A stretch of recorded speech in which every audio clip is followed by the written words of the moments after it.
My name is George Boston Rhymes, and I was employed at Wal-Mart Stores Incorporated from January 2005 to March 2008. I was terminated for inability to perform job. Yet, Wal-Mart store manager at store number 2615 in Valdosta, Georgia, never entered me into the 4-week training program for all sporting goods department managers. I repeatedly asked to be trained as all other Wal-Mart department managers in America and around the world. Unfortunately, I was never given this training. And within a 53-day period, store manager Hal had taken all the legal steps to terminate me under the heading of inability to perform job. After I was terminated, I have written 29 letters to different presidents and board of directors of Wal-Mart, and I have not even received a courteous reply. I asked Wal-Mart to tell me who was assigned my trainer. What date was I in a training? Show proof of where I initialed off on and dated, which was a requirement for department manager training. This was a 29-page document that I have access to.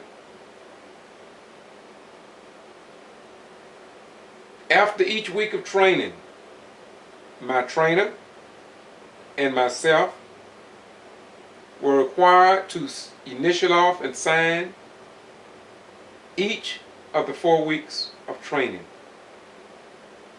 Not a one can Wal-Mart produce with the valid signature and date, nor can they provide me with the name of the person that was assigned as my trainer. I asked them if they would produce this information, then I would publicly apologize to Wal-Mart. But this I know Wal-Mart cannot do. Looking back over what has happened to me, I can only imagine how many people Wal-Mart has terminated for absolutely no reason at all. I'm retired military. I served 20 years in the United States Air Force. 2 years prior to retiring, I owned my own business for 15 years. The economy got bad, and I went to Wal-Mart, believing that Wal-Mart cared about their workers. I don't believe that anymore. I know better. I have refuted each one of my disciplinary actions. Most of them, my rebuttal letters, are posted on the internet. I have proven that I was wrongfully terminated.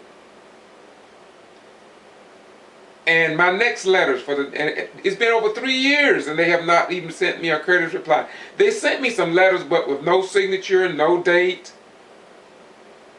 and not one of my questions was answered. They're playing a game.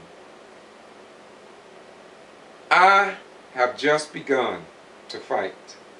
And don't get me wrong, I filed with EEOC They said if I was in a regular state, because Wal-Mart actually violated their own policies and procedures, but because Georgia is an at-will to work state, which means they can fire you for good cause, bad cause, or for no cause at all, there's nothing that I could do. Looking back over it, I wished I would have defied and went against what EEOC said and got an attorney. It seemed like the EEOC in the state of Georgia, in my most humble opinion, maybe have some kind of connection with Wal-Mart. I'm not saying it is, that's just my speculation, looking at what I've gone through. So you'll be hearing more about me, George Boston Rhymes, and Wal-Mart. But I am determined to let the people in America know and around the world know that Wal-Mart workers needs help. They need unions. The president of Wal-Mart and the board of directors need to realize that we are not in China or in some other third world nation. I served this country, and I served it honorably.